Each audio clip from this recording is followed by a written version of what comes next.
Sources of ancient Indian history: archaeological sources, literary sources, accounts of foreign travelers।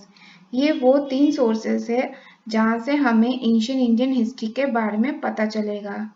पहला है archaeological sources. एक example से समझते हैं कि आर्कोलॉजिकल सोर्सेस मतलब क्या है।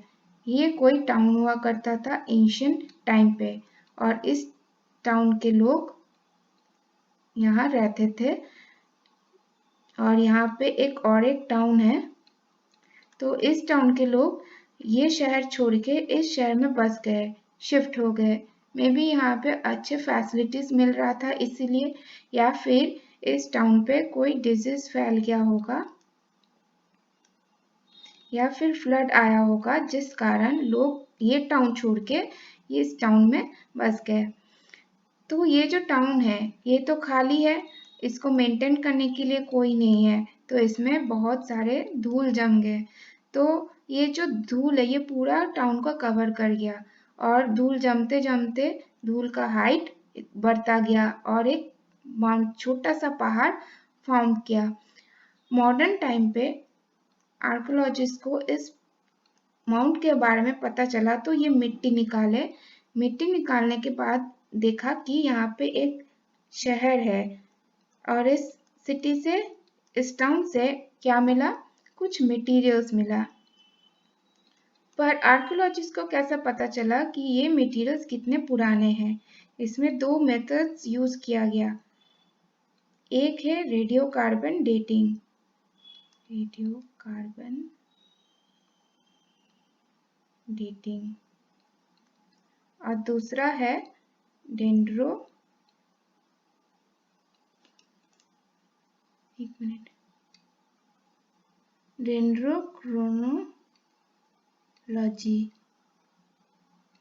रेडियोकार्बन डेटिंग से हमें जो भी ऑब्जेक्ट उस टाउन से मिला उसका एज पता चलता है, और डेंड्रोक्रोनोलॉजी उस टाइम पे कोई ट्री था, ठीक है, और ये जो ट्री है, इस ट्री को अगर यहाँ से कट करेंगे, और कट करने के बाद अगर ऊपर से हम लोग देखेंगे तो बहुत सारे रिंग्स आपको दिखाई देगा।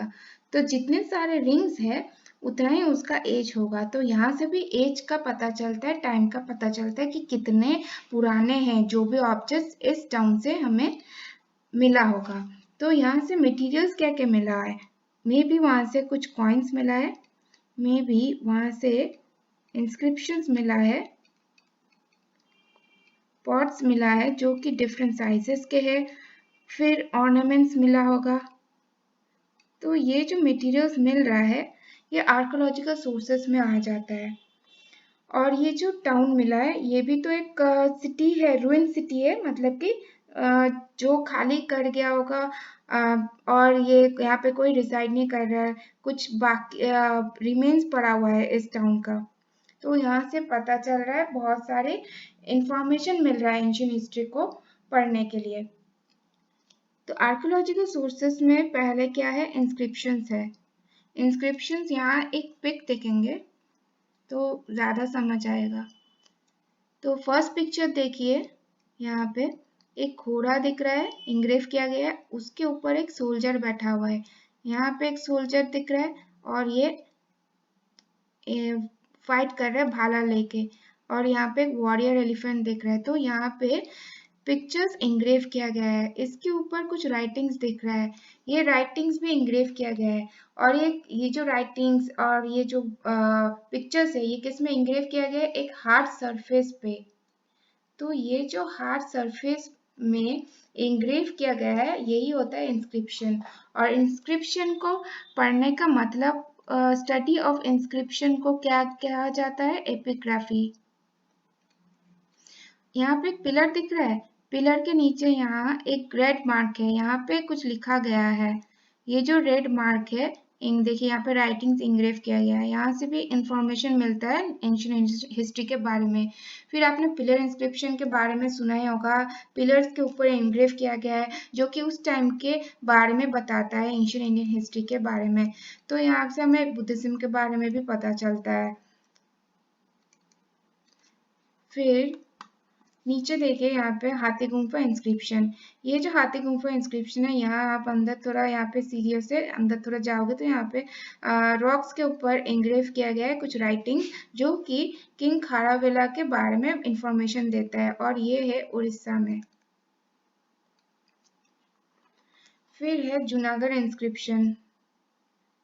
ये रॉक के ऊपर राइटिंग से एंग्रेव किया गया है, और ये गिरनार में है, गिरनार उड़ीसा, सॉरी नॉट उड़ीसा, गुजरात।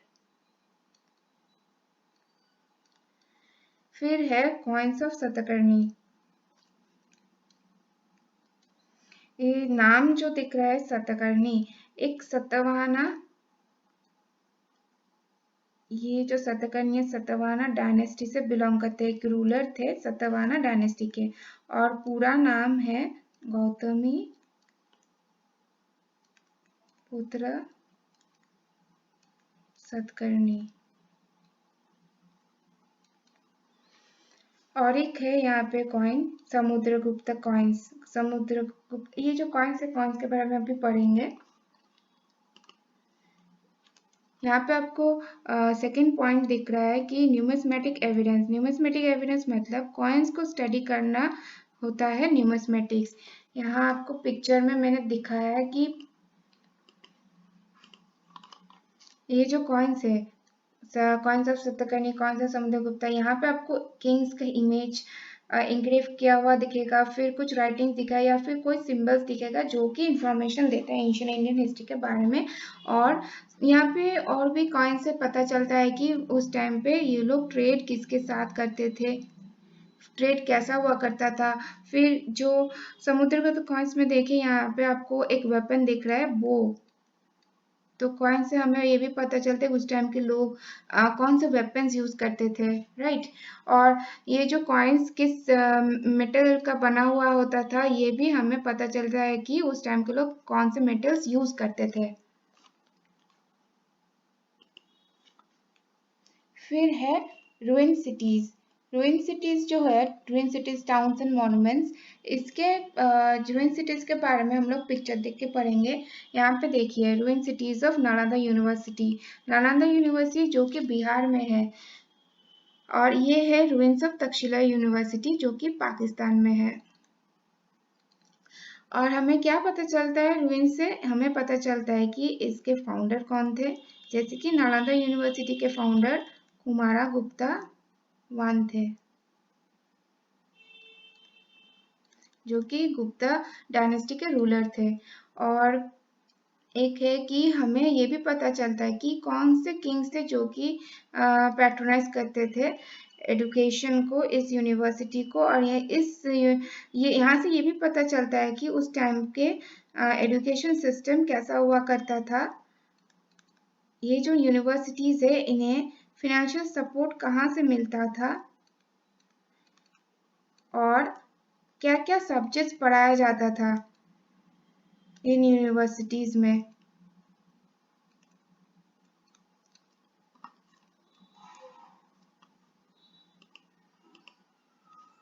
फिर है यहाँ पे फोर्थ है miscellaneous, caves, temples, pillar, stone implement, seals.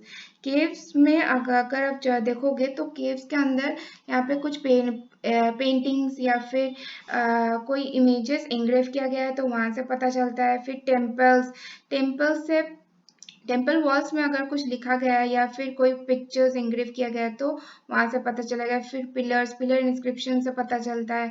फिर स्टोन इम्प्लीमेंट, स्टोन इम्प्लीमेंट मतलब कि जो अगर स्टोन टूल्स, उस टाइम के लोग अगर मेटल्स यूज नहीं कर रहे हैं या फिर कोई स्टोन यूज कर रहा है एज अ वेपन, तो वहां से पता चलता है। फिर जो सील्स है, सील्स डिफरेंट साइजेस के, जैसे कि सर्कुलर सर्कुलर या फिर सिलेंड्रिकल सील्स या फिर रेक्टेंगुलर। तो ये जो सील्स है, ये एक्चुअली क्या होता है, अगर आप ट्रेड कर रहे हो, ट्रेड के टाइम ये सील्स यूज हुआ करता था। जैसे कि यहाँ पे कोई ए पर्सन है और ये कोई बी पर्सन है। ये बी पर्सन रहता है आसाम में, और ये जो ए पर्सन है ये गुजरात में रहता है। तो बी पर्सन ए पर्सन से कुछ मंगवाया और ए पर्सन अपना प्रोडक्ट बी पर्सन को दिया सी पर्सन के थ्रू। तो ये जो सी पर्सन को ये जो ए पर्सन है, ये अपना प्रोडक्ट जो सी पर्सन को दिया, इसके ऊपर एक सील लगा के दिया जो कि क्ले का बना हुआ है। तो ये जो क्ले में एक सिंबल होगा इस सील के ऊपर, अगर ये सील टूट जाता है तो इसके मतलब बी को समझना चाहिए कि ये प्रोडक्ट से कुछ छेड़खानी हुआ होगा। फिर आते हैं लिटरेरी सोर्सेस में। Literary sources socio religious scriptures. पहला है वेदास। वेदास आपको पता है 4 वेदास है, ऋग्वेद, सामवेद, यजुर्वेद, अथर्ववेद। इन वेदास के बारे में हम लोग नेक्स्ट क्लासेस में पढ़ेंगे। फिर स्मृति। स्मृति मतलब to remember, generation after generation, जो याद करके हम लोग पास ऑन करते हैं अपने नेक्स्ट जनरेशन को। फिर एपिक्स वो है जो जैसे कि रामायण महाभारत। फिर पुराण से फिर अंगास त्रिपिटकस। अंगास है जो कि जैन सेक्रेड टेक्स्ट है, और त्रिपिटकस बुद्धिज्म सेक्रेड टेक्स्ट है, बुद्धिस्ट सेक्रेड टेक्स्ट। और ये जो त्रिपिटकस है इनको थ्री बास्केट्स भी कहा जाता है, और वो थ्री बास्केट्स क्या क्या है? एक है विनय पिटका, सुत्त पिटका, अभिधम्मा पिटका। ठीक है। फिर है सेकुलर लिटरेचर एंड फिलोसॉफी। कौटिल्यस अर्थशास्त्र से हमें एंशिएंट इंडियन हिस्ट्री के बारे में पता चलता है। क्या पता चलता है? अर्थशास्त्र से हमें मौर्यन एम्पायर के बारे में पता चलता है कि उस टाइम में जो एम्पायर था, मौर्यन एम्पायर, वहाँ पे पॉलिटिकल इकोनॉमिक कंडीशंस कैसा हुआ करता था। फिर हमें विशाखादत्त मुद्रा राक्षसा। विशाखादत्त मुद्रा राक्षसा, यहाँ से हमें इंफॉर्मेशन, वैल्यूएबल इंफॉर्मेशन मिलता है नंदास और मौर्यस के बारे में, कि कैसे नंदास को ओवरथ्रो करके मौर्यन एम्पायर एस्टैब्लिश किया गया। और फिर आते हैं संगम लिटरेचर। बहुत सारे पोएट्स, तमिल पोएट्स एक साथ आए और एक ग्रुप फॉर्म किया, तो ये ग्रुप ऑफ पोएट्स हो गया। और ये लोग आके पोएम्स कंपाइल किया। पोएम्स को कंपाइल करना ही, ये जो कंपाइल कर रहे हैं एक साथ आके सारे पोएट्स, तो ये हो जाता है संगम लिटरेचर। एक साथ आना को संगम, और क्योंकि पोएम को कंपाइल करे तो इसीलिए संगम लिटरेचर। संगम लिटरेचर में जैसे कि पट्टू पट्टू, एट्टू टोगाई, ये सारे संगम लिटरेचर है। इसके बारे में भी हम लोग पढ़ेंगे जब हम लोग साउथ इंडियन हिस्ट्री पढ़ेंगे, संगम लिटरेचर तब। फिर है हिस्टोरिकल राइटिंग्स। हिस्टोरिकल राइटिंग्स में राजतरंगिणी बाय कल्हाना। कल्हाना ने राजतरंगिणी लिखा है जो कि कश्मीर के बारे में इंफॉर्मेशन देता है। फिर अकाउंट्स ऑफ फॉरेन ट्रैवलर्स। हमें फॉरेन ट्रैवलर्स के बुक से भी पता चलता है। तो फाहियन एक फॉरेन ट्रैवलर है, इन्होंने लिखा फोकियो की, जो कि गुप्ता एम्पायर के बारे में इंफॉर्मेशन देता है। फिर ह्यूएन सी यू की लिखा है जो कि सोशियो इकोनॉमिक कंडीशंस इंडिया के बारे में देता है, और वो कब आए थे? हर्षवर्धन के टाइम। फिर है मेगास्थेनिस। मेगास्थेनिस से इंडिका ने लिखा है, और ये ग्रीक एम्बेसडर है। और इंफॉर्मेशन क्या देता है? इनके बुक देता है information about modern empire society. फिर प्लिनी। प्लिनी ने नेचुरल हिस्ट्री लिखा है। किस चीज के बारे में इंफॉर्मेशन देता है? इंफॉर्मेशन देता है ट्रेड बिटवीन इंडिया और रोमन एम्पायर का ट्रेड, इंडिया और रोमन एम्पायर का ट्रेड कैसे हुआ करता था उसके बारे में इंफॉर्मेशन देता है।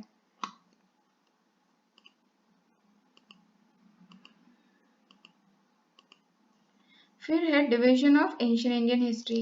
एंशिएंट इंडियन हिस्ट्री को 3 भाग में डिवाइड किया गया है।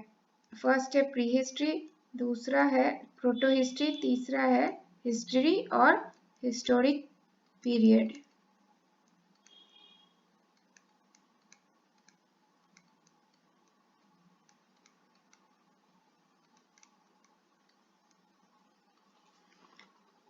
यहाँ प्री हिस्ट्री के बारे में, ये क्या है प्री हिस्ट्री? प्री हिस्ट्री है जो कि रिटन रिकॉर्ड्स मिलने से पहले जो भी इवेंट्स हुआ है वो है प्री हिस्ट्री।